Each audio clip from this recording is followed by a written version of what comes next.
반갑습니다. 오늘은 잠언 5장 두 번째 시간입니다. 2절, 4절 말씀을 읽고 나누는 시작을 할게요. 근신을 지키며 내 입술로 지식을 지키도록 하라. 대저 음녀의 입술은 꿀을 떨어뜨리며 그의 입은 기름보다 미끄러우나 나중은 숯같이 쓰고 두날 가진 칼같이 날카로우며 신중한 입술로 지식을 지켜야 됩니다. 라는 제목으로 말씀을 나눌게요. 솔로몬은 근신을 지키며 입술로 지식을 지키라고 말하죠. 근신, 사력 있고 신중한 행동을 뜻합니다. 연결해서 이해해 보면 신중함으로 입술을 지켜야 한다 이렇게 이해할 수 있겠죠. 여기서 입술로 지식을 지킨다라는 것은 그 의미가 사실은 좀 모호하지만 우리가 좀 확대 해석해 보면 하나님의 지식에 근거한 말, 즉 말씀에 근거한 입술로 이해할 수 있지 않을까 하는 생각을 해봅니다. 즉 신중한 입술이라고 하는 것은 하나님을 아는 지식에 근거한 그렇게 입을 다스릴 수 있어야 한다라는 것이죠. 함부로 내가 입을 열어서 세상의 말이나 혹은 거짓된 말이나 음료와 같은 말로 우리의 입을 더럽히지 말라는 거죠. 반면에 음료의 입술은 꿀을 떨어뜨리고 입은 기름보다 미끄럽다고 기록을 하죠. 여기서 말하는 음료란 뭐 여자만 상징하는 것이 아니라 우리를 죄악으로 이끌 수 있는 모든 존재, 즉 하나님 앞에 범죄하게 만드는 모든 요인들을 가리키는 것으로 우리는 이해할 수 있다고 저는 봅니다. 생명을 위협하는 힘이 강할수록 입에 꿀처럼 달고 입술에 기름처럼 미끄럽고 감미롭죠. 항상 그렇잖아요. 마약이라고 하는 것, 처음에는 우리를 정말 황홀경에 이끌어갈 수 있겠죠. 그러나 그 시간이 되면 나를 죽이잖아요. 그죠? 모든 게 마찬가지 아닙니까? 세상이 우리에게 주는 즐거움은 육신적이고 감각적이지만 시간이 지나면 우리를 병들게 만들죠. 우리를 몹쓸 인간으로 만들어 가요. 과연 이것을 우리가 어떻게 조금 더 이해할 수 있을까? 저는 신중한 입술과 음료의 입술에 관한 이 솔로몬의 이야기를 들으면 제일 먼저 떠오르는 상징적인 인물이 삼손과 들릴라거든요. 삼손과 들릴라. 삼손의 사랑을 한 몸에 받은 여인 들릴라. 그녀는 도대체 어떤 여인이었기에 삼손을 그토록 깊이 빠져들게 했을까? 성경에 보면 여러분, 들릴라에 대한 소개가 너무 간단하거든요. 삼손이 소래 골짜기에 들릴라라 이름하는 여인을 사랑하며 이거 한 줄이에요. 영어 성경에 보면 fell in love로 되어 있거든요. 다시 말하면 정말로 삼손이 들릴라를 깊이 사랑했다라는 거예요. 어떤 모습에 반해 삼손이 사랑에 빠진 걸까? 외모 때문일까? 아니면 당시 아내가 다른 사람에게 보내진 뒤잖아요. 물론 나중에 이방 사람들에 의해서 자기도 죽고 아내도 죽죠. 그 허전한 마음을 달래기 위해서일까? 그 이유는 구체적으로 성경에 언급되어 있지 않지만 한 가지 분명한 것은 삼손은 나시린이라는 거죠. 스스로 구별된 삶을 살아야 할 사람이기 때문에 블레셋 여인들을 선택한 것 자체가 문제가 될 수밖에 없는 사실인 거예요. 그죠? 그것도 한 번이 아니잖아요. 세 여인 다 블레셋 여인이었죠. 블레셋 여인을 향한 두 번의 사랑이 모두 실패했지만 삼손은 여전히 이스라엘 여인들에게 연정을 느끼지 못했거든요. 신기하죠. 나의 동족에게 사랑을 느끼지 못하고 이방 여인에게 자꾸 사랑을 느껴. 마치 애서 같은 느낌이죠. 애서. 항상 부모의 마음에 근심을 끼치는 바로 그러한 존재. 이게 지금 삼손이 걸어가는 길이거든요. 세 번째 사랑에 빠진 여인 역시 블레셋 여인 들릴라였어요. 블레셋 지도자들이 삼손의 연인 들릴라를 찾아가죠. 삼손을 깨워서 힘의 근원이 어디 있냐? 네가 그거 알려주면 너에게 돈을 많이 줄게. 그리고 이들이 제안한 돈이 엄청난 돈이거든요. 한 지도자가 은 1100세겔씩 준다고 했으니 5명이면 5500세겔이잖아요. 당시 평균 노동자의 1년 임금이 얼마냐? 10세겔 정도였다 그래요. 10세겔. 블레셋 지도자들이 제안한 금액이 예를 들어서 우리나라 지금 연봉 1000이면 한 달에 100만 원 받는다. 예를 들어서. 그럼 1200만 원 아니에요? 그렇게 계산했을 때 66억. 적어도 200만 원 정도는 받지 않을까요? 보통 최저임금이 그죠? 그러면 한 130억 정도 되는 거지. 그러니까 엄청난 돈을 약속을 한 거야. 그죠? 한치의 주저함도 없이 그 돈을 택하죠. 들릴라가. 끊임없이 삼손의 힘의 근원을 물어요. 삼손은 들릴라의 질문에 계속해서 거짓으로 답변을 해요. 세 번이나 반복되니까 삼손에게 속았다라는 것을 알고 나서 삼손의 사랑에 매달리죠. 얼마나 그게 심했는지 삼손이 말해요. 날마다 그 말로 그를 재촉하여 조름해. 삼손의 마음이 번뇌하여 죽을 지경이라. 도대체 얼마나 삼손을 졸랐는지 삼손의 마음이 번뇌하여 거의 죽을 지경이 될 만큼 괴로웠어요. 결국 사실을 말해주죠. 삼손은 들릴라 앞에 약한 존재였어요. 한 영화의 대사를 빌려보면 더 많이 사랑한 사람이 약자 아니더냐. 그렇죠? 더 많이 사랑한 사람이 약해지는 거예요. 부모가 자식을 어떻게 이깁니까? 더 많이 사랑하는데. 그죠? 하나님이 우리를 이기실 수 있을까요? 이런 질문 던져보신 적 있습니까? 자식 이기는 부모 없어. 하나님은 우리를 이기실 수 있을까? 이러면 마음이 짠해지지 않나요, 여러분? 삼손은 이미 여러분 들릴라가 나 자신을 사랑하는 게 아니라는 거 알고 있을 거예요. 바보가 아닌 이상. 왜? 세 번 말했는데 세 번 다 결박해서 눈에 떴어. 내가 속았잖아, 삼손의 입장에서도. 분명히 저 들릴라가 돈을 목적으로 나를 이용하고 있구나. 얼마든지 사실 눈치가 없는 사람이라 할지라도 눈치를 챌 수밖에 없는. 그런데 왜 포기하지 못했을까요? 매번 자신을 속이는 들릴라에게 마냥 당해주고 있는 삼손. 무엇에 매여 들릴라 곁을 떠나지 못하고 있을까요? 심파적으로 얘기한다면 여러분 사랑의 포로가 된 거야. 그러나 더 깊이 생각해 보면 삼손을 배우는 사람을 적절하게 설명하는 용어가 불교적인 용어에 있거든요. 불교에서는 9가지 결박이 있다고 그러잖아. 그중에 가장 인간으로 하여금 벗어나지 못하게 만드는 결박이 뭐냐? 그게 애결이에요, 애결. 애결. 사랑의 자에 결박할 결자. 돈의 유혹에 배신을 위한 이 돈의 유혹에 의해서 나를 배신하고 있잖아. 그런데 그것을 내가 알면서도 그 여인을 떠나질 못해. 이유가 뭘까? 그 여인에 대한 내가 사랑? 아니야. 사랑이라고 하는 이름으로 내 자신을 구속하고 있다는 것이. 여러분, 저는 항상 그런 마음이 들어요. 세상이 우리를 유혹할 때 내 안에 욕망이 없다면 유혹이 안 된다 그랬잖아요. 그렇죠? 내가 돈에 대한 욕망이 없어. 그럼 세상에 나에게 돈이 유혹이 될 수 있을까요? 그러니까 실은 나의 욕망이 세상의 유혹을 불러들이는 거지. 아니, 나의 욕망이 세상을 바라보면서 안목의 정욕을 갖는 거지. 그죠? 내 욕망이 꿈틀꿈틀거리는 거지. 문제는 나에게 있는 거죠.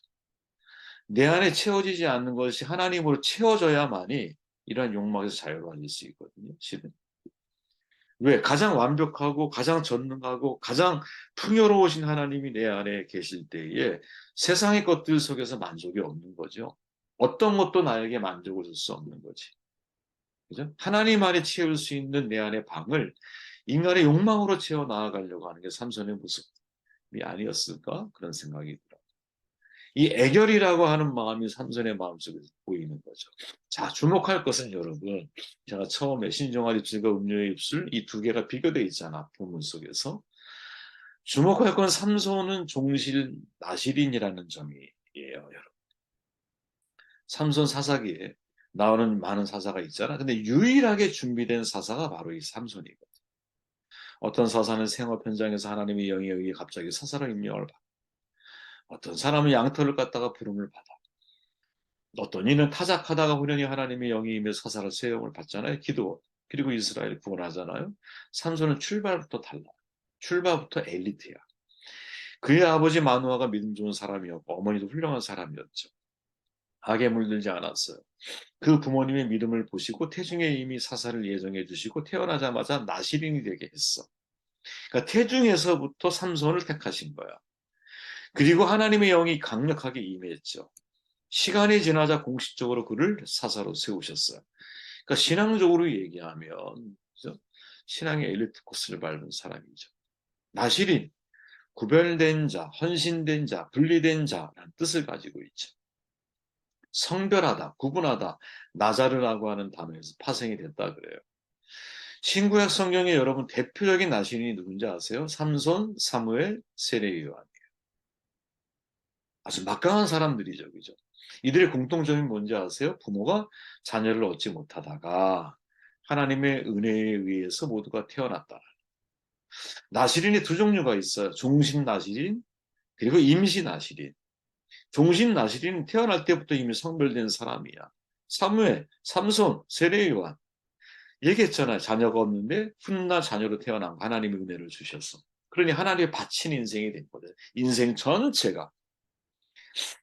그런데 여러분, 임신 아시리는 그렇지 않았거든요. 30일, 60일, 100일, 혹은 7년간 서원했다가 20년을 지낸 경우도 있어. 어쨌든 이 사람들은 임신 아시리냐, 임신. 그런데 평생 나시린의 경우 같은 경우는 임시 나시린과는 완전히 차원이 다른 거죠. 태어날 때부터 하나님이 그를 구분한 사람들이기 때문에. 나시린이 여러분 지켜야 할 세 가지가 있잖아요. 대표적인 거 머리카락을 밀지 않는 것.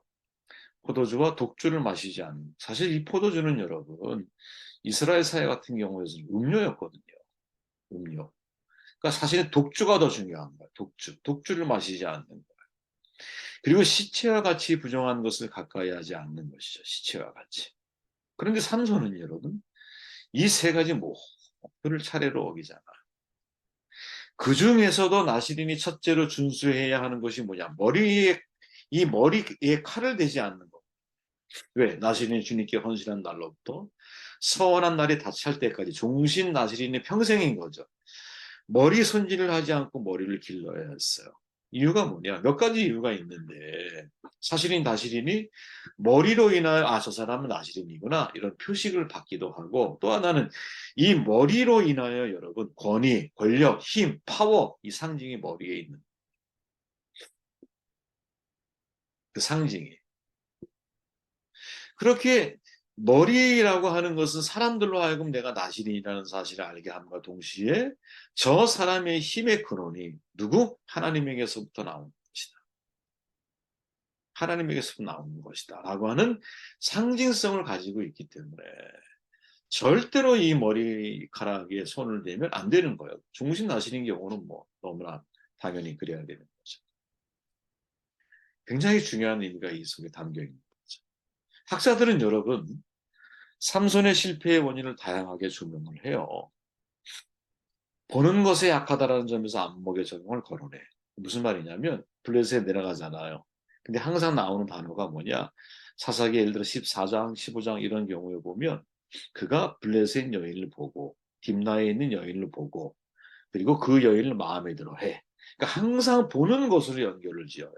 사사기의 삼손의 이야기를 들어보면 이건 삼손의 약점이 뭐냐? 그는 안목의 저녁이 있다. 보는 것에 약한 사람이었다. 이렇게 말을 해요. 그리고 쓸데없이 자기의 힘을 과시하잖아요. 교만의 문제가 있다. 이런 지적을 하기도 해요. 또 어떤 사람은 여성 편력이 심했잖아. 이 삼손이. 뭐 영호걸이라고 정말 그런 존재처럼 인생은 살았죠, 삼손이. 또는 들릴라의 거짓말을 문제 삼기도 해요. 그러나 저는 개인적으로 놓고 볼 때 여러분 이건 다 2차적인 문제야. 진짜 본질적인 문제가 뭐냐. 이 삼손은 종신 나시린에 대한 지식이 전혀 없는 사람이라는 거죠. 없던지 부족하든지. 나시린이 지켜야 할 여러분 세 가지 규례를 아무런 거리낌 없이 순서대로 다 보내요. 죽은 짐승을 만지잖아요.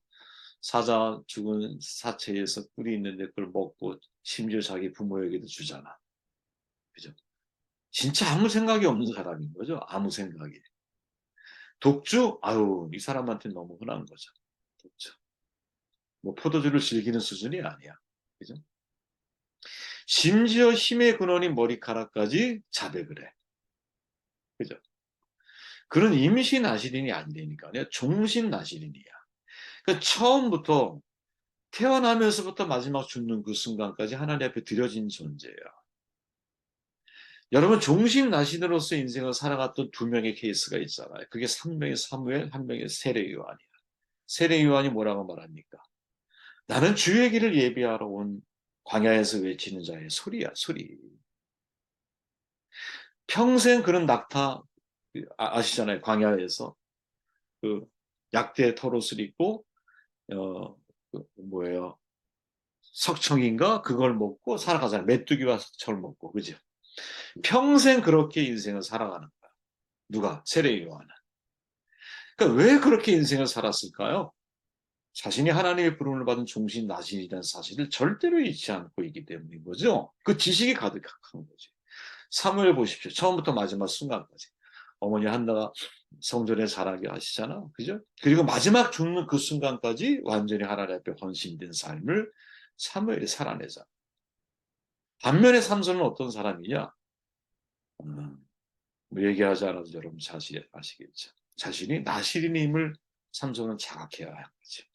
그리고 종신 나시린이 어떤 방식의 삶을 살아야 하는지에 대한 지식이 필요했던 거죠. 그리고 그 지식으로 이 삼손이 무장되어졌어야만이 무엇을 분별해요? 음료의 입술, 들릴라의 입술, 사람들의 입술, 그 속에 잘못되어져 있는 거짓을 분별할 수 있는 사람이 되는 거죠. 저는 솔로몬의 이야기를 가지고 정말 가장 먼저 떠오르는 인물이 삼손과 들릴라였어. 내 입술로 지식을 지키도록 하라. 삼손의 케이스죠. 음료의 입술은 꿀을 떨어뜨리며 그의 입은 기름보다 미끄럽다. 하지만 나중은 쓱같이 쓰고 두 날 가진 칼같이 날카롭다. 마치 삼손과 들릴라를 통해서 우리에게 주는 교훈이 솔로몬의 가슴 속에 사람들에게 전하기 원한 중요한 메시지가 아니었을까 하는 생각을 해보게 되었습니다.